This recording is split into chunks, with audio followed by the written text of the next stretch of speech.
अंकों का योग 9 है यदि संख्या का मान इकाई के स्थान पर अंक के 5 गुना से 6 अधिक है तो संख्या है। देखिए क्या बोल रहा है प्रश्न कि 2 अंकों की संख्या है, तो 2 अंकों की संख्या कैसे होती है 10x प्लस y, इसको बोलते हैं 2 अंकों की संख्या। इसमें अंक कौन है तो x हमारा एक अंक है और y भी हमारा एक दूसरा अंक है। ठीक है, तो 2 अंकों की संख्या का जो बनावट होता है इस तरह से होता है और उसमें बोल रहा है कि अंकों का योग मतलब x प्लस वाई जो है उसका अंकों का योग कितना है 9 है।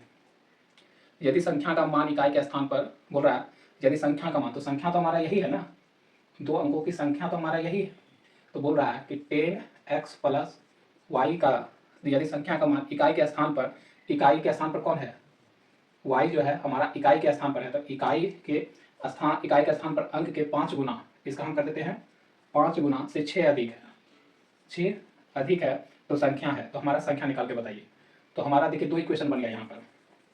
ठीक है, तो देखिए ये हो गया 5y, तो अगर हम 10x और 5y को इधर लाएंगे तो प्लस y माइनस 5y, इधर बच जाएगा कितना 6, तो इधर बचेगा 10x प्लस तो नहीं होगा यहाँ पर, प्लस माइनस है तो घटे घटाव होगा और बड़ा साइन 5 के साथ माइनस है तो उसका साइन लगेगा 4y 6 हो जाएगा। यहाँ से हमारा दूसरा इक्वेशन निकला। ठीक है, तो हमारा 2 इक्वेशन आ गया। अब इस इक्वेशन को अगर हम यहाँ पुट कर दें तो x प्लस वाई बराबर में 9, तो देखिए हम y को हटा दें क्योंकि इसमें माइनस है इसमें प्लस है, तो इसको 4 से गुना कर देते हैं, इसको 4 से, सबको 4 से गुना कर दिए। ठीक है, तो हमारा इतना बना, तो ये बन गया। अब देखिए ये पूरा ऐसे कर देते हैं, तो ये प्लस माइनस और वाई सेम है तो ये इसको काट देगा, तो यहाँ से बनेगा 14x बराबर में, और ये बन जाएगा गुना होकर कितना बनेगा 36, और 36 को 6 से जोड़ दिया जाए, 6 से 12 4 42, तो x का मान कितना निकलेगा 14, इसको कितना बार में काट देगा 3 बार में काटेगा।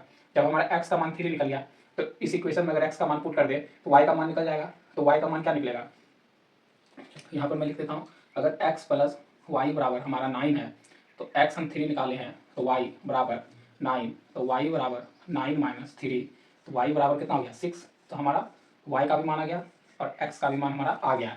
अब हमको पूछा है तो संख्या है, तो संख्या क्या है हमारा, तो यही तो हमारा संख्या था शुरुआत वाला, तो इस पर अगर हम वैल्यू रख दे तो x का मान 3 रख दे तो 10 गुना 3 प्लस y का मान 6 रख दे तो हमारा ये गुना होकर 30 बनेगा और प्लस 6 तो हमारा क्या बनेगा 36 बनेगा।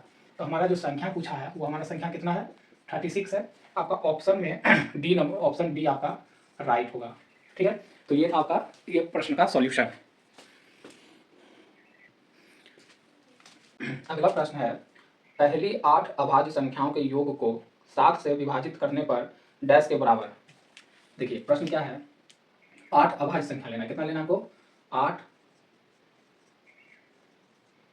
अभाज्य संख्या, 8वां संख्या लेना है और के योग का मतलब 8वां संख्या को योग को 7 से विभाजित करने पर हमको क्या मिलेगा ये प्रश्न पूछ रहा है।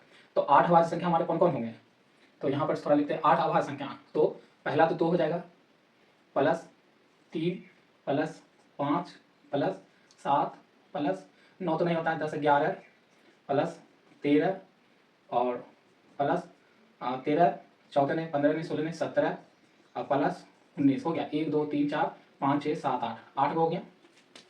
आभाज्य संख्या होता है जिसका फैक्टर क्या हो, एक हो और वह खुद हो अपने आप का, उसी को बोलते हैं आभाज्य संख्या। तो देखिए 2 3 5 7 11 13 17 18, ये 8 आभाज्य संख्या हो गया, पहली 8 आभाज्य संख्या हो गया। ठीक है, अब इसके योग, तो इसको सबको प्लस कर देंगे, प्लस करने पर बोला कि कितना से भाग होना चाहिए 7 से भाज्य लगना चाहिए, तो देखिए तो 5 5 10। ठीक है, यहाँ तक हो गया हमारा 10, ये जोड़ दिए तो हमारा 10 हुआ। फिर देखिए और जोड़ते हैं 13 और 17 कितना हो गया 30 हो गया ना, 7 3 10 17। फिर देखिए इसको जोड़िए, इसको और इसको जोड़िए, तो 10 और 30 ये भी हो गया, प्लस 7 डिवाइडेड बाय 7, तो देखिए 30 30 60 60 70 और 70 7 77, 7 से भाग लगेगा तो कितना होगा, इसको काट देगा 11 बार में, तो आपका ऑप्शन है यहाँ पर, तो ऑप्शन बी, आपका ऑप्शन बी राइट हो जाएगा। ठीक है, तो ये था आपका छोटा सा मोटा सा प्रश्न। अब हमारा अगला प्रश्न है, 9 के लगातार 3 गुणजों का योग 2 4 5 7 है, 9 के लगातार 3 गुणजों का योग, सबसे बड़ा गुणज ज्ञात करें। तो देखिए यहाँ पर बोल रहा है कि 9 के लगातार 3 क्या लेना है तीन गुणजों का योग। तो गुणज आप लोग समझते होंगे। तो गुणज क्या होता है, मतलब उसी संख्या का, मतलब गुणज वो संख्या होता है जो 9 से क्या फुल्ली डिविजिबल हो। तो देखिए पहला अगर हम मानते हैं 9x है, नहीं पहला अगर हम लगातार तीन गुना, तो कोई भी संख्या अगर मानते हैं x है तो उसका लगातार क्या होगा, x+1 फिर x+2, यही होगा लगातार। लेकिन उसमें एक कंडीशन जोड़ दिया क्या, 9 का लगातार। तो इसको 9 से गुना कर देते हैं, इसको भी 9 से गुना कर देते हैं, इसको भी 9 से गुना कर देते हैं। ये अब क्या बन गया, 9 का लगातार गुणज बन गया। ठीक है, अब इस तीनों का क्या बोल रहा है, योग बोल रहा है। तो तीनों को जोड़ेंगे, तो यहाँ पर जोड़ेंगे तो 9x प्लस, यहाँ पर जोड़ेंगे तो 9x प्लस 9, और यहाँ पर जोड़ेंगे तो 9x प्लस 18। ठीक है, इसका कितना बोल रहा है कि योग करने पे कितना है, तो 2 है, 4 है, 5 है, 7 है।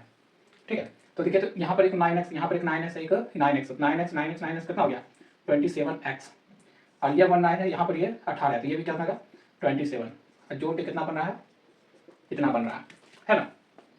अब हम 27x और इस 27 को इधर भेज दें तो यहाँ पर 27 माइनस हो जाएगा, यहाँ से ये हट जाएगा, है ना। तो घटा कर लिखते हैं, तो 7 7 0, यहाँ पर 3, यहाँ पर 4, यहाँ पर 2, घटाने के बाद 2 4 5 7 में माइनस जब 27 किया तो हमारा इतना आया। अब x का मान क्या निकलेगा, 2 4 3 0। अगर हम 27 को तोड़ के लिखें तो हम इस तरह से तोड़ के लिख सकते हैं। तो देखिए ये कट गया कितना बार में, 8 1 0, यहाँ बचा 9, 9 से ये कितना बार में कटा, 90 बार में। कितना बार से कटा, तो 90 बार में। तो हमको हमसे पूछा है कि सबसे बड़ा गुणज ज्ञात करें। सबसे बड़ा, तो x का मान आ गया, और सबसे बड़ा गुणज कौन होगा, ये कि ये, तो सबसे बड़ा गुणज ये वाला होगा। तो इसमें x का मान पुट कर देते हैं, तो x का मान पुट करते हैं तो क्या होगा, देखिए तो 9x प्लस 2, तो इसमें होगा 9, और x की जगह पर कितना लीजिएगा, 90 प्लस 2 लीजिएगा। अब देखिए 9 गुना, यहाँ पर 2 जोड़ेंगे 92, 9 में 18, हाथ में 1, फिर 81, तो 2 और 8, तो आपका आंसर आना चाहिए ऑप्शन ए। आपका ऑप्शन ए राइट हो गया। ठीक है, तो 9 के लगातार तीन गुणजों का मान जो होगा ये वाला होगा, याद रखिएगा।